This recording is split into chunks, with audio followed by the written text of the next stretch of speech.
So today I decided to start drawing with a pen. What's really interesting about using a pen is that I feel like I have to commit a little bit more, and I also feel like I'm able to see my mistakes and learn from them more quickly. Shout out to, I forget his name, but a YouTube creator that I was watching that kind of talks about a lot of drawing tips, and he mentioned that, and I do see his point after doing this. So today I was just like, screw it, I'm just going to buy a new pen because I had been needing one anyway, and decided to start drawing with a pen. And it was a little nerve-wracking at first. This is also how I feel about painting, but it was kind of exhilarating too, because I felt like I was starting to be more bold in my choices, and if it looked like weird, then I just kind of went with it. I feel like even when I create on my iPad, I definitely have more leeway to just undo and erase things, which again, I think it's good to like practice a variety of different levels of drawing, like things like that where it's more loose, or even like dull pencil sketching, which I used to do more of, where you can be a little bit more ambiguous, but also, drawing with pen where you have to be more precise like this. You'll actually see later in this video that I go pretty abstract, and it's really interesting what I end up drawing. And then painting too. Something that's really interesting with my recent experience getting back into painting is that I was so scared. I was so nervous to get back into painting and to even pick up the paintbrush and put it on the canvas. I was so scared of it looking bad. And you know what? It kind of did at first, and even the end result, I was like, I don't even know what this is. But painting kind of helped me first recognize how much of my perfectionist tendencies had kind of taken over with my creativity, and to just helped me enjoy the process more and kind of go with the flow, and just you kind of ride the waves of whatever's coming out on the canvas, and you learn. I feel like something that I wanted to highlight in this video is, as I was drawing, I was thinking about how freeing it is to just kind of freestyle draw, in the same way that it's really freeing to be able to freestyle dance. And I was thinking about the choices that I make with certain movements in dance, and choices that I was making as I was drawing, and how things sort of just don't make sense, and sometimes they start to make sense and sometimes they don't. But it truly is a sense of freedom that I feel like has been so liberating for me to just allow myself to do and explore that. And I feel like, something that I also will share a little bit more about is I've been in therapy for, I would say, over 6 years, I want to say. And, it was definitely, just for me, it was crucial to my healing. It was crucial to my self-development, because there was just so much that I was struggling to see past my history and past my upbringing. So something that I've started to do is actually what's called somatic experiencing therapy, which I won't go into too much detail because I don't really know the scientific way of saying it, but basically you learn how to be with your emotions in the physical sense. So when we experience things like anxiety or sadness, for different people, that can show up differently in their bodies. For me, anxiety feels kind of like this almost, I don't even know if I can say burning, but it's just like a tightening, and there's it almost feels like there's an increased alertness in my chest. I can't really describe it that well, but even with sadness, that feels like a pain where it hurts in my chest, and heaviness. So basically, as I was learning to be with these different emotions, I noticed that in my movement when I would dance, I was better able to just be with different body positions and sensations in a way that I haven't been before. And same thing with drawing, that I just started to be more comfortable with the discomfort of just figuring it out as I go. So that was pretty interesting to notice about myself as I was drawing here. I also here, what I started doing is just kind of letting my hand do its thing and scribble. I'm not really having certain intentional directions with the scribble lines, but in terms of locally, but then the pathways that I'm creating are following those initial shapes that I made.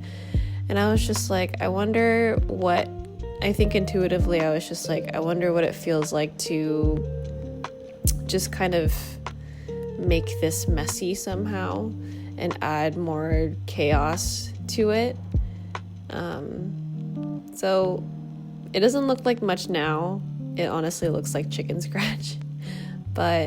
And to be honest, I don't really know what any of these things are that I drew. It's really just, I guess you could categorize it as abstract or just doodles, but it was a fun exercise for me just to literally try anything and see what happened. And I think over time here, you see that I start to add dimension and depth. And it kind of looks almost like barbed wire eventually. But yeah, this was an interesting concept to play with. So in my last video where I talked about wanting to create more, I expressed that I don't really know where I'm going with this channel or these videos, and honestly this video is kind of turning out to be that way. It feels like a podcast, but you're watching me draw, and I hope that feels comforting somehow. But yeah, I'm just gonna kind of roll with it. So something else that I've just been sitting with is I think my creativity becomes an expression of how I see myself, how I carry myself, and something that I've been working on since I've been, a chronic people pleaser. And I struggled a lot with my self-esteem and trusting myself with decisions, and even just allowing myself, or knowing my authentic self and allowing myself to embody that. Something I've been working on is literally just asking myself, what do I like and what do I dislike? And again, part of drawing here kind of felt I don't know, obviously these are not completely original shapes. We have the fundamentals, but I found myself just learning more of how I like to draw with pen, and that was pretty cool. So, because I think I've seen other artists draw with pen, and there's a lot of different styles. I have seen someone with they use the scribble technique, kind of like this, and they very seldom lift their pen off of the paper and they just keep going, but they create this beautiful three-dimensional looking shaded face or portrait, right? I've seen people draw from a reference image like animals, tigers, right? And that's really, really cool. I think doing that can be a good exercise to test your skill, and if that's your style, then that's so sick. I think for me, I just really value this freedom of drawing random shapes. And as you can see here, I start playing with yeah, like I added a little dimension with the shading of the scribbles, and I even added this line that looks like sort of a geometric field of electromagnetic energy, or maybe it's like a singular lightning bolt. I don't really know, but it feels so freeing. I can't get over how freeing it felt to just like draw super random lines and shapes. And yeah, I liked doing this. So if anything, I hope this video maybe is inspiring or comforting in some way, but I think also a lesson here is that when you draw, especially if you're starting out, draw whatever the heck you want. Even it's gonna look like random and potentially like, I guess in terms of skill, like it's just not quite there, and that's okay. I'm really embracing this era of letting myself create quote unquote crappy art. And I will even share these things online. And it's been a cool exercise for me to just do it and just share like, hey, I made this thing and I think it's kind of interesting. It's not the greatest piece of artwork, and that's okay. I think it's a great exercise to, I don't want to say combat, but help heal my perfectionist tendencies, feeling like I have to control how people perceive me. Like, the muscle of not caring what other people think is getting stronger with this, and it feels nice. And I think this has been commented on before on social media, but something that has become so, I don't know what the word is, just prevalent in social media nowadays is we have this like really perfect aesthetic that we always feel like we need to achieve.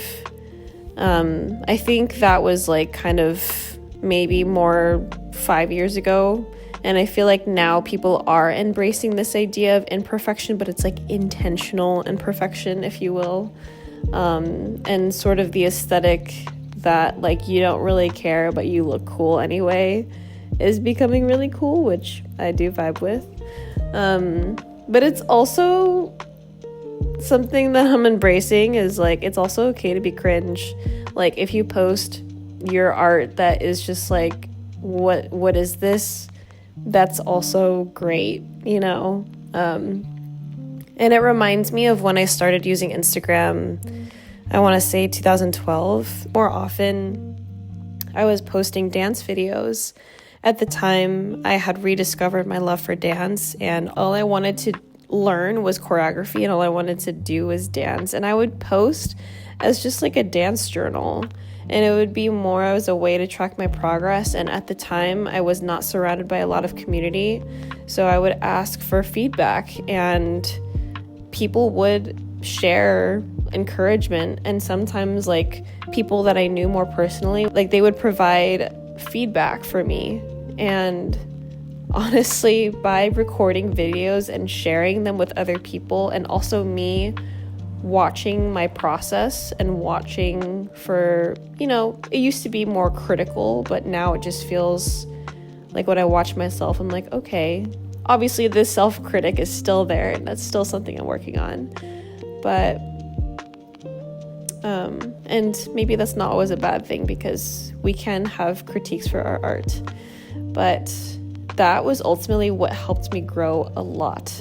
And granted, being a part of the community, actually trading technical skills, exposing yourself to different environments and challenges, and taking your dancing to the next level, like those are all things too that really helped with my growth. Being around individuals, you know, on the dance company that I've been a part of for the past 4 years, that's also been a huge contributor to my growth. But early stages, when I was just wanting to do it, wanting to learn, that was probably one of the biggest catalysts to my growth, and I stand by that. I think what I'm excited about as I continue to improve with drawing is seeing how I can have times like this where I'm doodling and literally just trying whatever, and it might look like chicken scratch and not even amount to anything, but then there can be times where I really take my art seriously and I'll execute a vision and it'll be really cool. Look here, I finished my drawing. I totally could add to it, but I was just like, I felt pretty satisfied with it. And looking back at my doodles from earlier yesterday, I'm recording this the next day, but I was proud. I didn't really know what it was, but it was really interesting. So anyway, I hope you liked this. I hope you enjoyed, and until next time, I'll see you soon.